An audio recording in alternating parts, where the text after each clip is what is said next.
Hello there. Thank you for joining me this evening. Since it's springtime here, we are a little bit busy here at our house. We have 4 kids and they are all currently involved with spring sports. We have travel soccer, baseball, ballet, and swimming currently happening for our kids. My husband, he plays a little bit of pickup basketball with a group of guys, and I've been playing pickup volleyball for a couple of years now. And I just started playing league softball a few days ago now, just to add to the total craziness of our schedule. So it's easy to imagine how the title and the idea of this next poem came about. As you can see, it's called Take One for the Team. So take one for the team. I'm going to read the definition to you. It is a phrase that is used for someone who willingly undertakes an unpleasant task or makes a personal sacrifice for the collective benefit of someone else. Taking one for the team in baseball or softball could mean getting hit by the pitcher so that you could freely advance to first base. It could mean letting your spouse sleep in while you get up again with a crying child. Taking one for the team could mean unloading or doing the dishes for the 5th time or maybe the 50th time in a row so that your child could get a head start on homework and not be loaded down with chores. Whatever form taking one for the team takes, it's always a little bit unfair and unpleasant. It requires sacrifice. My husband is much better at doing this than I am. And one of the biggest examples is him driving what we fondly call the crap car. And actually, I don't even think we fondly call it that. It's just what we call it. It's a crap car. It's this cheap car that he was going to temporarily drive in order to help us pay off our house and be debt-free. It's rusty, it smells a bit like cigarettes, it has manual locks and windows, and it sounds as ugly as it looks.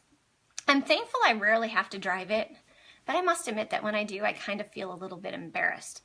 Even though we kind of call him crazy and we tease him about it, my husband knows that there are more important things in life than worrying about having a cool vehicle. In sports and in life, I'm a big proponent of fairness. I do not like being treated wrongly, and I dislike when situations aren't fair. I'm a type A person, so I experience this a lot when I'm driving. It's not fair to have some hothead cut in front of everyone else who already merged. I'm the type of person that rejoices when those big semi-trucks try to block everyone off in the lane to prevent those idiots from cutting in.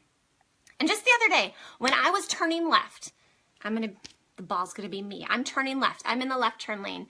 There was a lady next to me in the right turn lane who just abruptly cut right in front of me. There is no signal, no warning, no thank you. Just the idea that she mattered more than I did at the moment.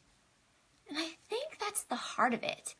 We want to matter, and we despise being treated like we don't. Because God values justice, and because we are created in His image, we also value justice.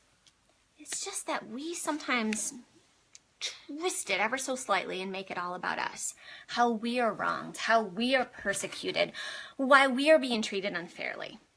And I'm not sure why we're so surprised when it happens, though.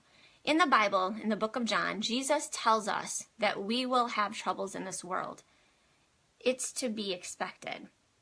His next phrase tells us to take heart, though, because He has overcome the world. And that is such a wonderful hope to have. There are many other places in the Bible where we are comforted with the hope that all the wrongs will be made right in the end, and that this unfair junk in the world will be eradicated. So as is my habit, my poem makes this idea of taking one for the team a bit more personal. It has a 3-part structure.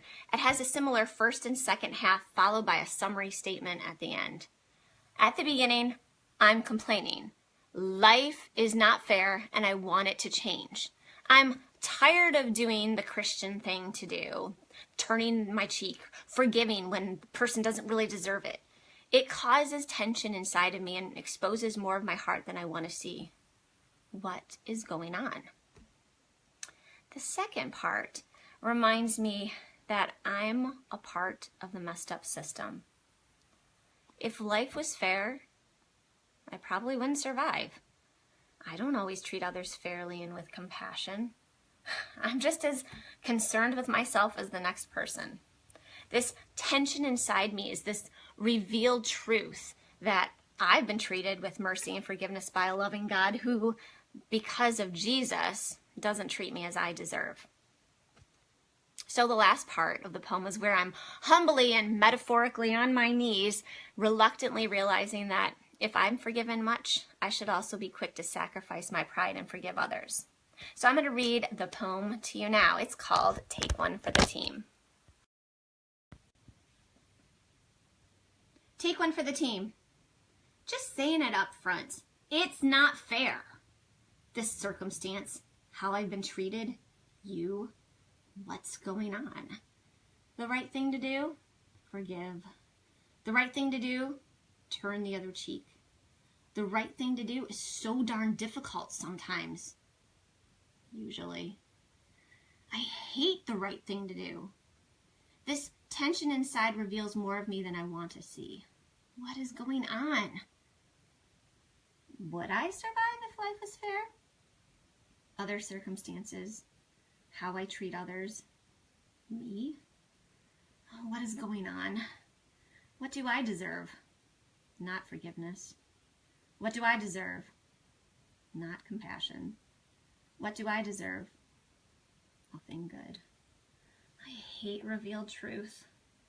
This tension inside reminds me that I've been set free beyond my dreams. So, if this is how it goes, I guess I can take one for the team.